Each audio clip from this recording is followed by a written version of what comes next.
Supercars, insane track toys, a garage full of snap-on tools. Yes, today on this ideal list, fast, beautiful, insane cars you have to build yourself. So buckle up and let's go.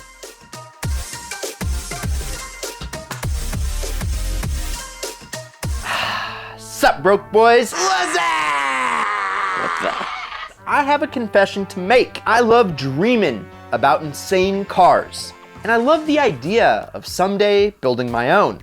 So I'm gonna share with you my dreams, because even though some of these are as cheap as $2,000, while others can only live in our dreams, it's a lot of fun knowing about all of them. And I think we should come out swinging out of the gate with a track-focused monster that was meant to sell stereo equipment. Yes, the Supra GT.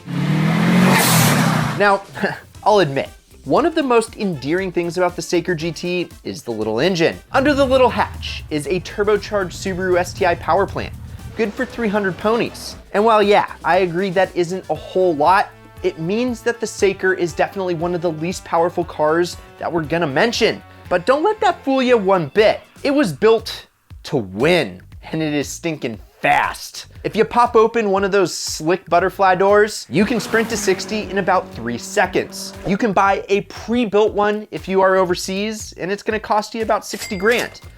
But this is about cars you can build yourself. So why would you do that? Instead, cause yourself a little misery. Buy a wrecked Subi off Craigslist and get to wrenching. Supercar covers a huge category. And these newer cars designed by computers and aerodynamics, well, they don't have that. You know, that's something that some of the older supercars do. Fortunately, kit cars have been around for a very long time, kind of like your boy. And like the truly stunning Kelmark Tornado GT. And yes, I agree this one is a little bit old, but hey, there is absolutely no denying that it looks like a supercar. It is, after all, styled after the legendary Ferrari 246 Dino. But the Ferrari, it only had a piddly little V6, which is one of the best sounding engines ever, so I shouldn't call it piddly. It's just that the Kelmark one-ups its more expensive brother with a monstrous V8. So, not only does it look like a supercar, it performs like one as well. And check out their original ad. Yeah, I don't know about you, but that looks like the definition of fast. 10-second car still holds up for sure.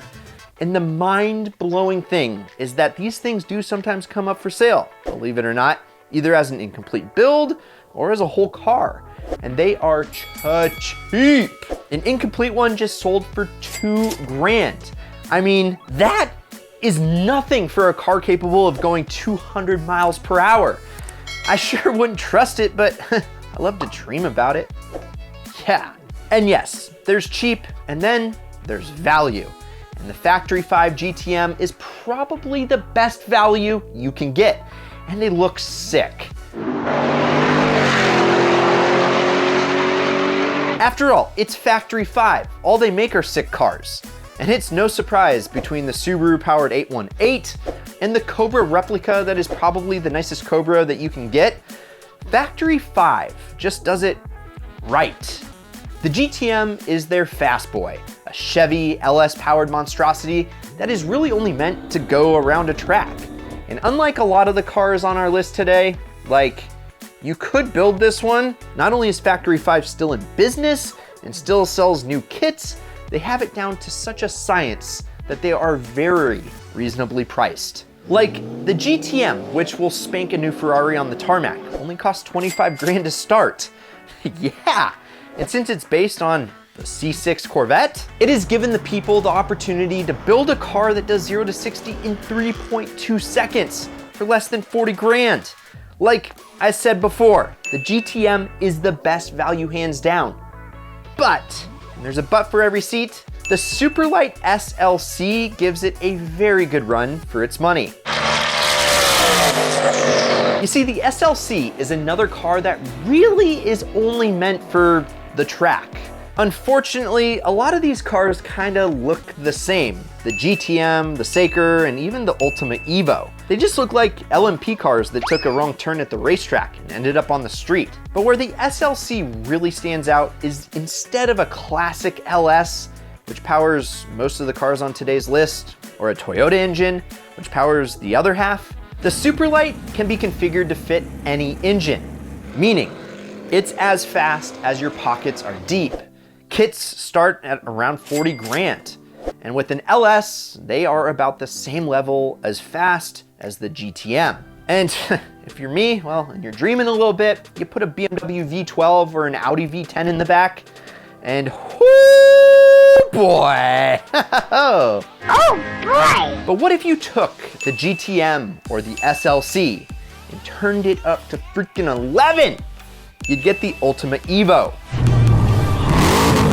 This is probably the fastest car that you can build on planet Earth.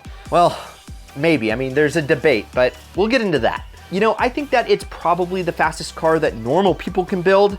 If normal people can save like 100 grand, which, damn, that's twice what a GTM costs to build, and they use the exact same power plant. So, what gives? Well, for one thing, the Evo is supercharged. And yes, a blower is only a phone call away, but it's way more advanced and complicated than any Factory 5 kit could ever be. And do you like specs? Well, I know you do, because you're subscribed to Ideal. And this thing goes 0 to 60 in 2.3 seconds, tops out at 240 miles per hour, and it has a 9-second quarter mile. Dodge Ram, that's fast! But what if you want to stand out? Well, in the 90s, you got yourself an SSC Stradale. Because sometimes a car comes along that's so unique, we can't help but put it on a list. And the SSR Stradale is definitely one of those cases. With, I think, an amazing looking Alfa Romeo inspired body and a race-ready tube frame. Now, unfortunately, these are pretty rare. There were 5-ish generations and each only had a low production. And if you're looking for one, the early gens used an Alpha 3-liter, later upgraded to the same twin-turbo Nissan engine in the 300ZX. And if you have some very deep pockets, which mine currently only have lint in, you can go all in on an LS powered one. Just, good luck. Because you probably have a better chance just finding an actual production supercar in your budget. Still though, I think this is easily one of the best looking kit cars ever built, with the exception of one we will get to later, because first we need to talk about the fastest kit car ever, at least according to the interwebs, the Quantum GP700. Okay, and before we get too into this, I'll admit that I don't know if this is actually the fastest kit car. I mean, after all, the supercharged Ultima Evo can theoretically hit a higher top speed, and it's a bit faster to 60. So, although it's not much, the GP700 can hit highway speeds in 2.5 seconds. And the top speed doesn't mean anything on the track, which if you couldn't tell by the arrow, is where the Quantum is meant to live. I mean, come on, it's a Grand Prix GP700 because it weighs 700 kilos and makes 700 horsepower. Creative, right? Unfortunately, apparently the 700 is also the price. Yes, as in $700,000, meaning this is far and away the most expensive car on this list. And it comes to you in a crate that you have to assemble yourself, which kind of breaks my mind. I mean, come on. For that much money, you'd expect it to at least be assembled, but it can drive upside down. So maybe that's cheap for this level of performance, but it's not the one that I'd buy. You see, this is the Idealist, and this is the Idealist kit car of them all. It's the Lister Bell STR. Okay, and I'm just gonna say it, the Lancia Stratos is one of the best cars ever. I mean, you ask, is it a supercar? Well, who knows? It's mid-engine and it's super fast, so yeah, I mean, it's a super-de-duper car. So yes, it is a super car, And if it isn't, well then, the kit car replica of it, the Lister Bell STR, absolutely is. First, you get to ditch the unreliable V6 and use a Toyota engine. Oh, and that Toyota reliability will get you from A to B. Plus, it's got safety, like airbags and real brakes, and not a cardboard roll cage, allegedly. Look, this whole list is a list of cars that if you go anywhere in, you will have all eyes on you. But I bet the Stratos would turn the most heads. It is a true neck breaker. And basically, what I'm saying is one day if I'm gonna buy a kit car, this is the one I would get. So, do you want it, or would you rather have something else? Let us know down below in the comments. Otherwise, check out this vid on Ford's Corvette Killer. It's just as crazy as these kit cars. Oh, and promise me one thing, keep living the ideal lifestyle.